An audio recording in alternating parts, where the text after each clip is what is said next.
Thank you for staying with us on TVC Breakfast. Well, with more than 200 million people in Nigeria, the inflation in transportation, food prices, amongst others, continue to pose severe challenges on the standard of living. Many businesses have shut down, with more persons looking for greener pastures abroad, despite measures taken to alleviate these burdens, such as the introduction of the CNG vehicles, as well as the student loans. Even the reduction in the cost of bags of rice, it still remains challenging for many to get by daily. With President Bola Tinubu's renewed hope agenda, many are expecting that it will help to reduce the hardship in the country and improve the economy.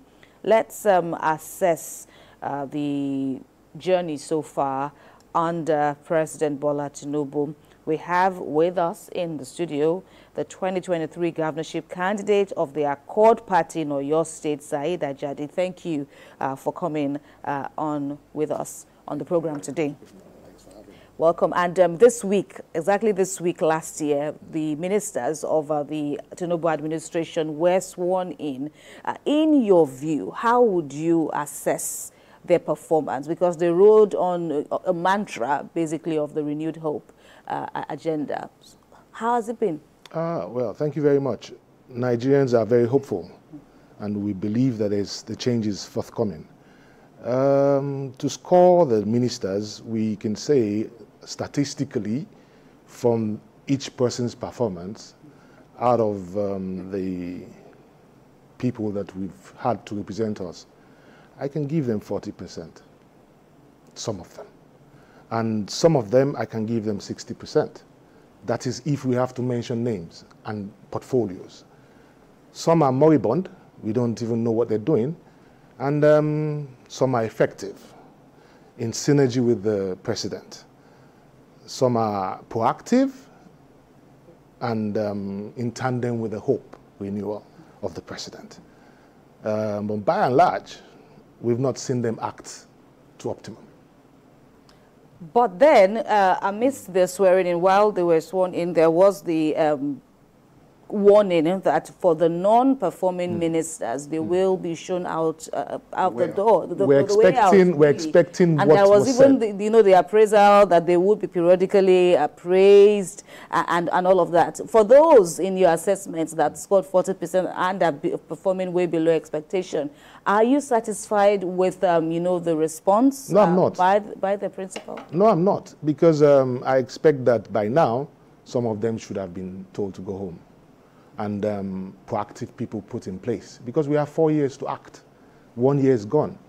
The 4th year is going to be for electioneering if he chooses to be another 4 years in presidency. But so right now he has to put all hands on deck and act. All right. Because we have less than 2 years. All right, let's talk specifics now before Emmanuel comes in. The economy, improving the economy. Yes. Kule Edu came on board. He also had, Wale Edu, I meant to say, came on board, and he also, had, support from other critical ministries on that, very critical part of the work. Now, talking about bettering the economy. Curbing the rise in inflation, and of course food prices, Nigerians threatened, not knowing what to eat morning, afternoon, night. Where do we stand? Are you satisfied with the condition of things right now? Thank you very much. I'm not satisfied at all. But I know that the government, from what I see as a patriotic Nigerian, is on track. Why do I say this?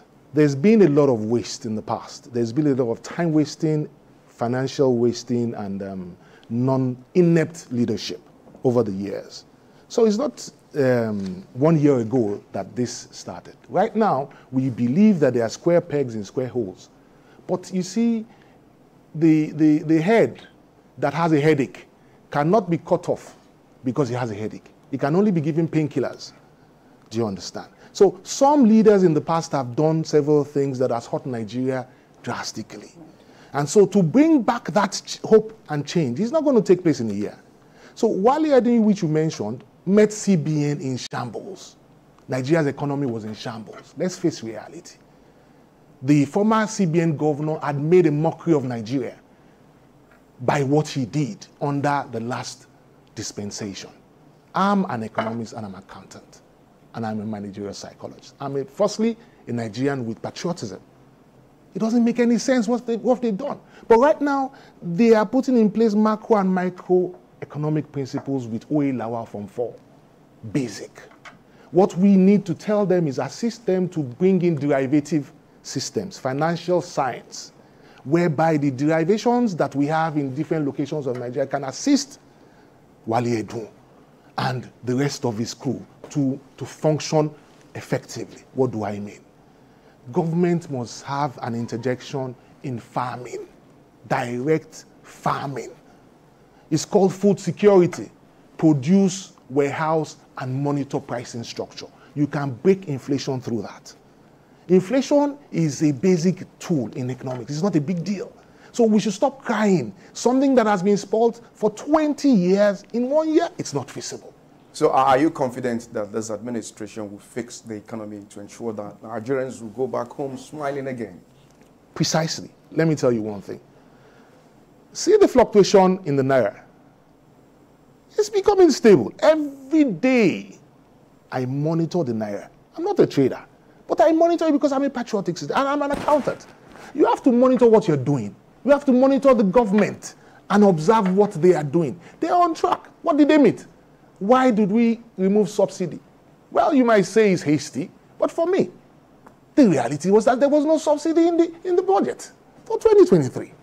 What do you expect him to do? Tell me. But some political pundits are saying that this government, again, is paying subsidy. We have to come back to that because the reality now is that the inflationary rate has surpassed. It's called galloping inflation. There are different kinds of inflation. We have borrowed money for future oil. We don't have anything but oil. We've sold all our assets under the guise of privatization. What has he landed us on? We don't have any value, and we borrowed against the Naira. How do you secure the Naira? This is the point at stake. How do you secure the Naira from floating anyhow? We must plan, because if we fail to plan, we have planned to fail. So the president and his crew, they are planning so that we don't fail in the future. Because the former leadership did not plan for Nigeria and Nigerians. They were wasteful. They had no plan. Tell me what the PDP, 16 years of rule, if a person says that they collected money for electricity generation, they gave 100% to some contractors, and at the end of the day, they did nothing. What are you coming back to as a president? But we had APC in the South for 8 years before this president administration. Thank you very much. Of 16 years, bad rule. Of 16 years, bad rule. There was nothing. What did we have for 16 years? Tell me. You had people looting Nigeria dry and going away with it. Who was punished? Nobody. First reality. There's impunity. So coming to APC now is like a succor for Nigeria. But we all know this is not the APC's first outing. Good. How did Buhari function? Let's make names. Let's mention names. How did Buhari function? Did they allow him to rule the government? Yes. He was the president. But was he the president? See, I am a patriotic. All I'm interested in is let Nigeria work. Right. It's quite interesting, just a moment, Kemi, it's quite interesting that you are from the Accord Party and you're saying this about the APC. Well, let's quickly look at some of the interventions of this present administration, talking about the student loan, the CNG initiative, and also some credit schemes. What do you make of this? All of this initiative that's precisely by this administration that's to push the effects of some of this hardship that Nigerians are facing. Thank you very much. You are talking about options that citizens have been given. Were we given on that also? I was once a PDP member. I contested Senate under PDP before I moved to Accord. So I need for you to know this synopsis before you can know the reality of what's going on. Why did I leave PDP? Because it was a waste of time. It was total waste of time. Anywhere we are, we can talk about it and debate. I'm ready. And would you leave the Accord Party for the APC? Is that in the works for you? Well, that's not the plan. But the reality is that APC has a stride. We have progress. Now we are trying to fix our refineries, even if he has not met the timeline. 16 years down the line, they were paying their cronies. That is why we are held to ransom importing fuel now. Why would you tell me that you want something is bad? I told you earlier, you have a headache. Are you going to cut my head off because you have a headache? Then there's no life anymore. You cut off life from all the refineries. Who is in jail under Obasanjo's regime? Who is in jail under Jonathan's regime? Nobody. It has also been said, you know... And it did not function. While perusing, you know, President Everything is moribund. And he met a moribund economy. Yes. I'm in Nigeria and I'm not... Forget party. Okay, but then let's also look at forget party. What people are saying. Are you also, you know, are you not curious if this issue of fuel subsidy and all of that, yes, the president has alluded to the fact that the regime was fraught with corruption, blinding the country, you know, really robbing the country of its, you know, its essentials. But then we've not seen any names also being wielded, any names being fielded, so to speak, you know, for prosecution. That is what I was saying earlier before you started talking. There has to be a regime where you punish people for acts being done against the state. Look, Nigeria is bigger than all of us. We are going to leave this stage, whether we like it or not. But what are we bequeathing to the children? I can't see, it's bleak. That is why we're trying to do what we're doing. Not because we're hungry, not because we need money. No, we're even going to leave everything behind. So the reality is that what do we have to offer Nigeria is not what Nigeria has to offer us. How do we save the sinking ship? That is what I think the president is trying to do for me. That's why I told you, forget politics. Let us face the facts of the situation. You are yet to give your assessments on some of the interventions I made. Right. Yes, this was which was my point to initially. Yes. It's never happened before that we will give loans to students in Nigeria and pay back after graduation and when you start work. Those conditions are perfect. So it means that poor parents can send their children to school. All the parents under Awolowo can stage today that their children went to school free. So if we can get that to the children now, fantastic. That's a good intervention in 1 year. It has never happened. My own alma mater confirmed that they have received money, University of Ibadan. It's never happened in Nigeria. So that is a perfect example of educational system because you are interjecting the inflation. It means that parents are not worrying about school fees for a while. Number two, he is continuing the issue of production. Buhari gave loans under CBN to farmers to produce rice. I was in Abuja. I flew to Abuja to see the inauguration of this, the pyramids in Abuja, as an individual. I was excited. And he warned people, look, we gave you this money. Make sure you millers reduce the price. How much was rice at that point? It was 15,000. And he mentioned it on air. If you have records or your journalists will tell you that was what he said that day. And you went to the millers. How did he get to 70 or 80,000? It is us. It is not government. You see, Nigerians must be good to each other. If the president says, I give you this, why are you auditing it? It's not your money. Who has audited the rice millers? Who has audited the association of rice? Who has audited the people that collected those loans? 965 billion. And we are complaining. Well, we should be saddled with the responsibility of proper monitoring and implementation. That's where I'm getting to. That's where I'm getting to. You see, government must be involved now so that they do not continue to have the bad name. If an action has been taken, they have to monitor. We used to have a pricing structure in Nigeria. Price monitoring board in the 70s and in the 80s. You can't come to the market and sell anything at whatever price you choose. You are going to be arrested and your goods seized. But now, I buy yam from Abuja or Makurdi at less than 1,000. I come to mile 12. I say I'm going to sell 1 tubers 8,000. Who is the government official that is monitoring pricing? That is us. So that is the greed in Nigeria, trying to maximize what the government is trying to do. So the best thing for government now is to recruit people, set up a board again, a pricing board, and have different states have your offices where you can go to market and monitor. For a government that is trying to cut costs, you're just saying they should bring in more people. You need to bring in more people in some agencies and let some people go and merge some agencies. Because you see, the reality is that when you say government should not do this, that means you are not thinking ahead. But I would also want you to spend some, the remainder of our limited time now to talk about that very important issue that Emmanuel raised now, the issue of cutting the cost of governance. That is very pertinent. The bulk of the ministers too also raised alarms. The number of ministers that were sworn in also raised eyebrows, as if indeed we are serious about, bettering the economy, strengthening the economy, cutting down on, costs that aren't needed.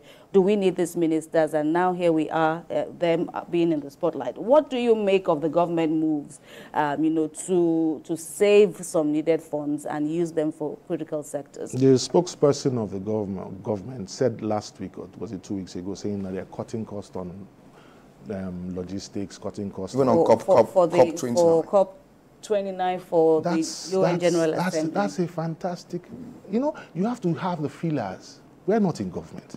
But when you hear the feelers, you know that he's listening and he wants to do it.